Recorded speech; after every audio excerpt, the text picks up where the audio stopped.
Ladies and gentlemen, how you doing? It's Mick Tully from wayward TV, and I'm here with Mr. Jackson, Pat and Guy Allon. These are the UK producers of Ip Man 4, which comes out on December the 25th. So, gentlemen, please explain, for anyone who's ever lived under a rock for the last how many years, Ip Man 4, tell me a little bit about it, please.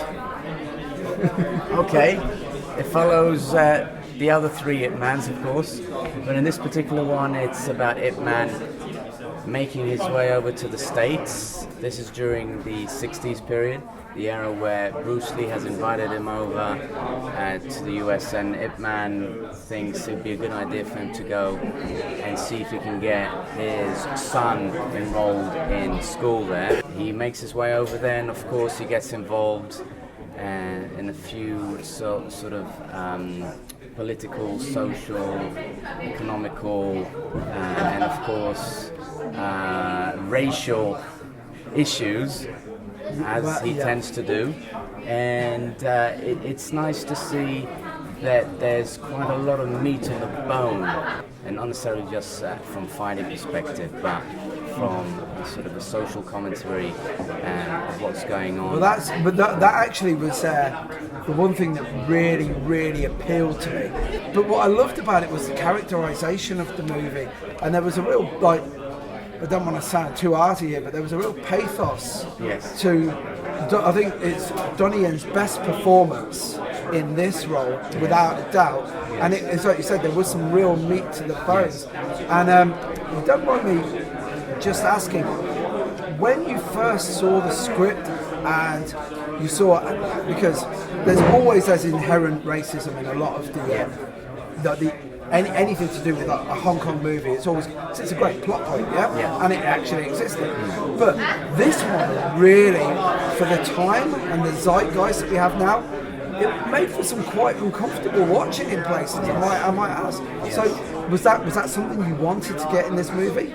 Well, it's, I think, correct me if I'm wrong, Jackson, this particular one, they had more writers involved in writing this, so you get the sense that they fleshed it out a bit more, they gave it more of a colourful, when I say colourful I mean more characterization, not just from the Ip Man's perspective, but from the other characters involved as well, like the young girl in it. It does fit in the zeitgeist of what films at the moment, especially what's happening in Hong Kong, unfortunately, at the moment. But whether they had that intention to begin with, I can't really answer that. No, but you've just hit the nail on the head, because it literally is almost like a force of nature movie. Because I was lucky enough to get a screening of it, and I checked it out. And first of all, visually, it looked amazing. Yes. I think it's Donnie's best performance, and definitely Scott Adkins. That part now, there's more than a little Susan on a Full Metal Jacket in there, right? So when you guys were all the way through the process, as you're watching this unfold, did you realise? Because I actually think this is going to be huge. It'll be interesting to see how, already it's #1 in China, of course, and it'll be interesting to see how it does in the UK and in the US and the cinemas. It's great that it's getting a theatrical release.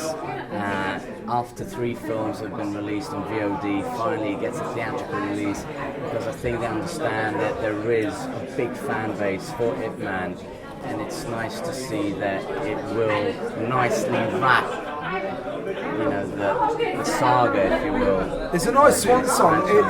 A lot of when I was watching it, some of this wire work is just so beautiful, and it was so that, and the fight scenes are visceral. Even though it is still in the vein of the Ip Man. There is a point where you go, this actually looks like a fight now. So I'm so glad that happened. Some of this was filmed in Yorkshire, right? Not really in Yorkshire. Whereabouts? It's actually in Liverpool. With Liverpool, some of the Middle East, and Manchester. Manchester.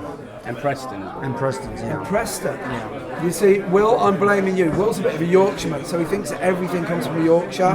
When you get past, Close, when you but get not past quite, Birmingham, yes. Yeah, that's yeah. it. He claims everything after that. So I didn't realise CGI was that good because you make it look like Hong Kong, you make it look like San Francisco, and I've been to Preston. It's not that sunny, even on a sunny day. How did that happen? How did you make it work? Well, first of all, have to be lucky. Yes. Yeah. Because when at first when I actually get the call from the producer, the producer, and then they say they want to come to England, but it's only for the backup. Because at first, they were thinking to go to San Francisco, and then they would go to Canada. Because think about it, because it's about American movies. He's going to America, isn't it? Yeah. So all the cars and buildings, they should be like America. Yeah. So after they recce, both, and they come, they came to England, and it's not like they just came and then we take them over because we have to go and search first, right? And then because I have the script, and they look for it, and then we would decide, okay, which one is better. Yeah. It's all by imagination. Yeah. I think this can be the airport. I think that can be, the school here. So then we present, present to them. And they look at, they choose. Yeah. And then they went back and they call me and they say, I think we will come to England. Well, it's really cool because, as I mentioned earlier, there's more than a nod to Full Metal Jacket with Scott's character. Yeah. But while I was watching it, it reminded me of how in Full Metal Jacket, Vietnam, there's Battersea Power Station in the background, right? In the UK, and they filmed it there. It was amazing. The characterization of Bruce Lee, especially, is very, I would say, very sympathetic to the relationship between Yip Man and Bruce Lee, and it's almost, it's affectionate. Is the way I would say it, and especially recently with the Quentin Tarantino, Once Upon a Time in America, that was a hatchet job on Bruce Lee. So was that a? Do you think that was a conscious decision by the writers, or? You see, the thing is, again, the whole story is not fact. Yeah. Yeah. So Yip Man never actually, go to America, never met Bruce Lee. So all this is not really just dramatized, the whole thing. Again, when they make this movie, they don't. Okay, put it this way. That's because Bruce Lee is, he died in the 70s, yeah. Yes. And it's almost like how many years? 50 years or something like that. 47 years. So a lot of youngest people, they might not know him. Yeah. And this movie is about Yip Man. Yes. Okay. So they are more concentrated on Yip Man more than Bruce Lee. Yeah. But because we know Bruce Lee, that's why we're all concentrated. Look at, is it actually Bruce Lee? Yeah. Like, is it actually real? But then again, everyone should watch this movie as a new movie, as just a movie. Don't relate it to, the character, because it's just dramatized.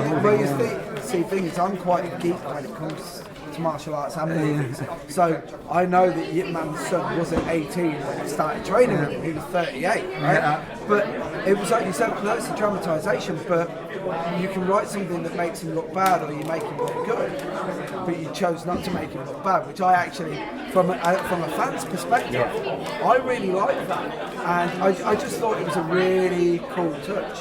The way that it was wrapped up at the end, the montage, I thought was beautiful. And I loved that whole, just that last bit with his son, where it brought it all together. And I know it's not real, but I know Batman ain't real. But it doesn't matter. It doesn't mean that I'm not going to enjoy a good ending. And that's what it was. Believe it or not, I think you actually made a kung fu movie that's got a feel good to it. Yeah. I think, Jackson, it's something that you've mentioned to me, that Chinese films, the ones that work the most are the ones that have familial elements to it.